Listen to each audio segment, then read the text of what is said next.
Yes, you have heard right. There's a new vehicle type being added to Destiny 2 if you've seen the new Guardian Games trailer going around, and it's not a sparrow. Bungie has released info on these new hoverboards, officially called Skimmers, in today's TWID, which has dropped mega early, so let me give you the highlights real quick. First of all, Guardian Games, now called Guardian Games Allstars, is back this Tuesday, March 5th, along with the heavy 7.3.5 PvP update, which we'll touch on a little bit later. Again, the main selling point of the trailer is the Skimmer, aka a brand new exotic vehicle category in D2. Skimmers apparently live in the same slot on your character as your sparrow, but again, they are not sparrows. We'll be able to use them to do tricks, grind rails, and more, and I gotta admit, this looks kind of fun. I'll go ahead and give credit where credit's due. The new Skimmer is called the Allstar Vector and will be available for all players to earn during the Guardian Games event. Just pick it up from Evil Levante after completing the onboarding mission quest, and if you want to keep it permanently after the event, which you probably do, just go ahead and complete the drop-in quest and you'll get to keep it forever. Another Skimmer, inspired by a quote beloved Destiny weapon, I'm gonna go ahead and guess Gallarhorn on that one, will be available in the in-game Eververse as well. Moving on, again, the new Guardian Games event will be here next week, and if you're new to D2, the whole point of the event is for all three classes to kind of compete with each other. It's basically an ego measuring contest, but all in good fun and with a bunch of loot. EVO will have gold, platinum, and now diamond contender cards. Diamond medallions are worth a lot, so they're being limited to 3 a week. 2 of them are focused on endgame activities, one for PvE and one for PvP, and the third is actually a Twitch drop for watching a D2 stream for 2 hours during that week. Now would be a great time to mention, by the way, that I have a Twitch channel, which I'll link below, and I stream multiple times a week, every week. Bungie goes on to mention that they're no longer doing their old method of population weighting and catch-up mechanics for medallion dunking. They're now doing it by the average medallion score of all players who have deposited a medallion that day,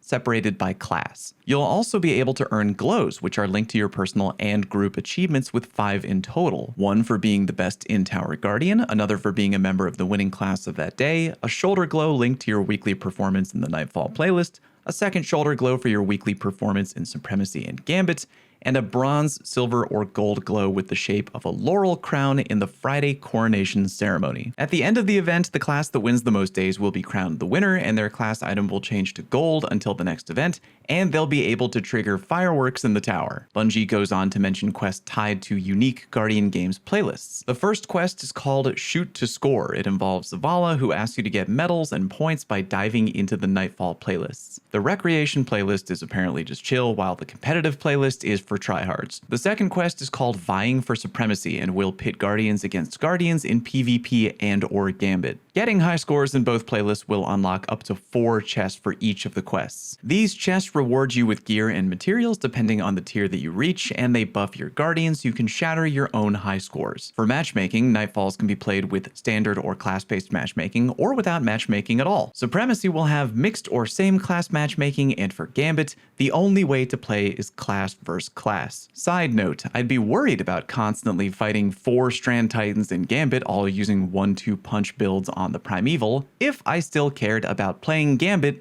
Zing. There's also going to be focus activities. Every few hours, one Guardian Games All-Star playlist will be designated as the focus activity. They'll be live for 2 hours from Monday to Thursday and for 3 hours from Friday to Sunday, and they're a great way to get medallions and other rewards. Playing a focus activity unlocks up to 3 tiers of reward packages that go from bronze to silver to gold, with better prizes for each tier. The champion package will go to the class that dominates the focus activity by earning the highest scores. The champion package will fill the medallion case, not including diamond medallions. Moving on, new gear. There's a new grenade launcher which can briefly be seen in the trailer, but we got a good picture of it right here. The Hullabaloo. It's an arc waveframe heavy grenade launcher, a super rare weapon type, which, if you remember, is actually getting buffed in the 7.3.5 update, also dropping on March 5th. The launcher will apparently be able to roll with both Volt Shot and Chain Reaction, and I'm not gonna lie, that sounds kinda hot. I'll be grinding for that roll. The Taraxipos Scout Rifle will be coming back with new perks like Slice and Precision Instrument, and the Tidal Void SMG is also returning with new perks,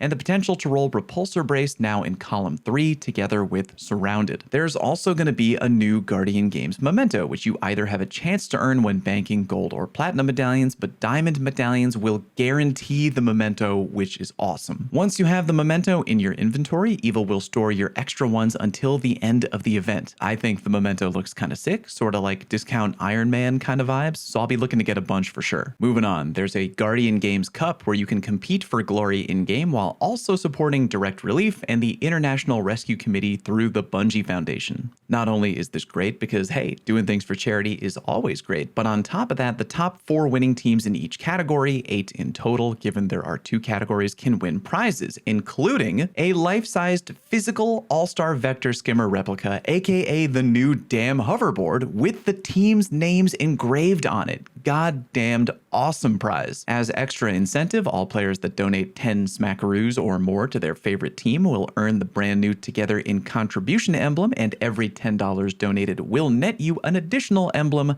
Nice. Bungie wraps up the TWID with a light recap of all the major changes coming in the 7.3.5 update, which again drops on March 5th. If you haven't heard much about that, these are big PvP shakeups, and I'll go ahead and leave my link to the video talking about those shakeups down in the pinned comment if you want more info. Final note, if you have PlayStation Plus, you'll be able to acquire and play all the content contained in D2 The Witch Queen for free starting on March 5th. Check out more details in the TWID, but solid deal for the PlayStation folk out there who have not yet played The Witch Queen, which is far above Lightfall in terms of content drops IMO. Subscribe and ring the notification bell. I'll be grinding the new event and fiddling with update 7.3.5 live next week. Thank you for watching. Peace!